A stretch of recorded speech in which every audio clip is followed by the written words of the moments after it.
Hello guys and welcome to Motorbeam.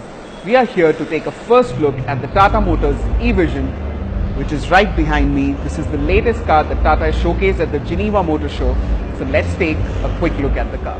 Alright, so let's start with the exteriors of the car. And let me just say that it looks stunning in its current form. Starting from the front, we've got these really slim and smart looking headlamps, which of course are LED, and the grille starts right from the tip of the headlamp and goes all the way to the other side.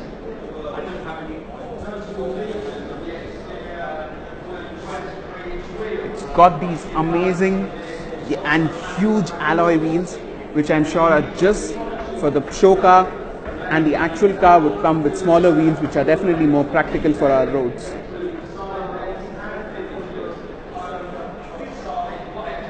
Moving on to the sides, gets these rather smart, however a bit unfunctional outside rear view mirrors, and the grab handles draw inspiration from JLR vehicles like the Velar and others. Of course, Tata wants to show that they want to get into the electric vehicle space with this one, and hence this is called the e-Vision, and it proudly gets the EV badge here.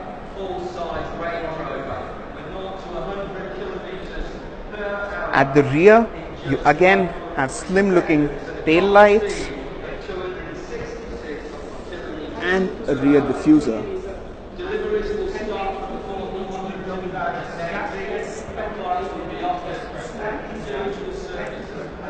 I will just try to show you different angles of the car.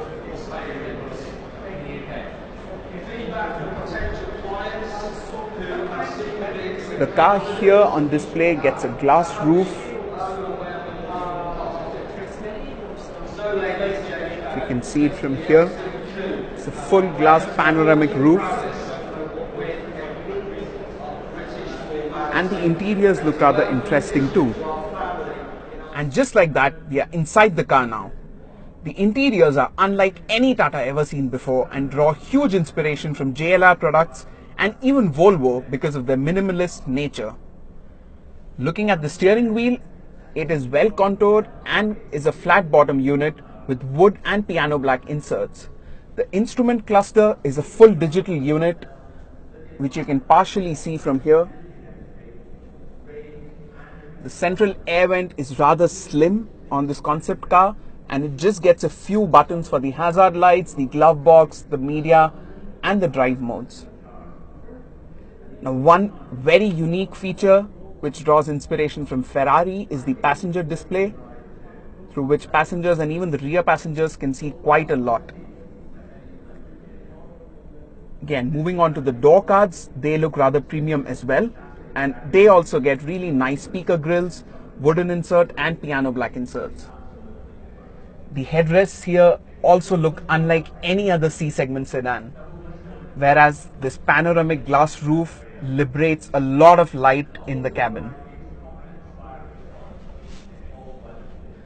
So checking out the rear seat space, there's quite a lot of leg room here. My feet are very comfortable.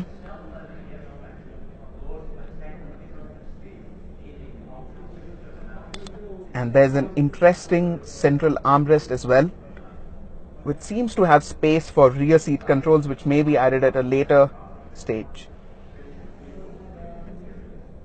Again, a look at the rear door panels.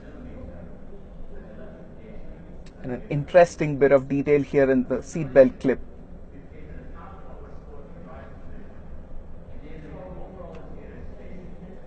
To improve the sound experience, Tata seems to have added a speaker at the top of the roof as well.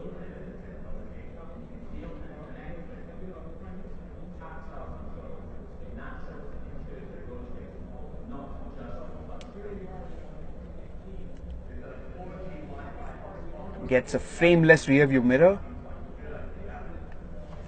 Let's move on to the front seats. Alright, having seen the interiors from the rear seat, let's now jump onto the front seat and take a detailed look at the interiors, because there are a lot of interesting elements in here. Right off the bat, there are electrically adjustable seats, and there's a lot more to the seats. They are ventilated as well, as you can see. Now let's jump in and take a detailed look.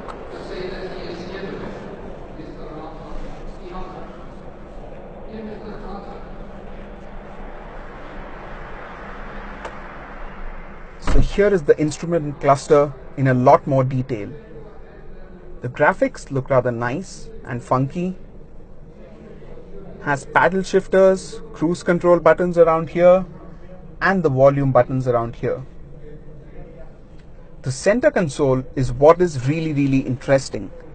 So what Tata has done is that they've moved all the controls that you normally don't use way too often onto this nice screen, just like Volvo. So the seats get massage function, the aircon controls are in the screen, and all the media controls are of course on the screen as well. The vents, now the vents are rather interesting too. They're not the conventional vents, and they are based on the Dyson principle, which a lot of you would have studied in physics. The secondary display, you may be curious what all does it do. So it can show you all the information that you don't normally need while driving. So it can show you the navigation details if the passengers want to take a look at it and guide you. It can show you the music information, your social media feed, the weather information, and a lot more information. So it really opens up quite a lot.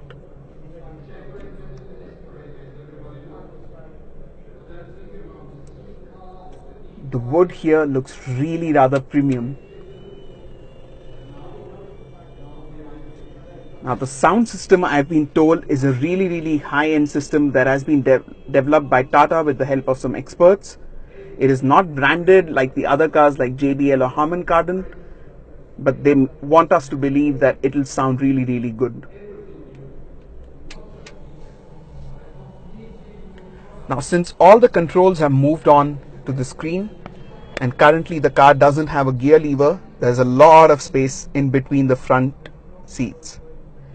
And both the front seats also get a rather comfortable armrest.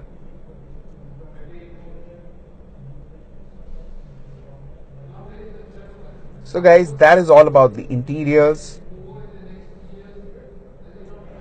Alright guys, that's it for this video. It was a quick first look at the Tata Motors e-Vision.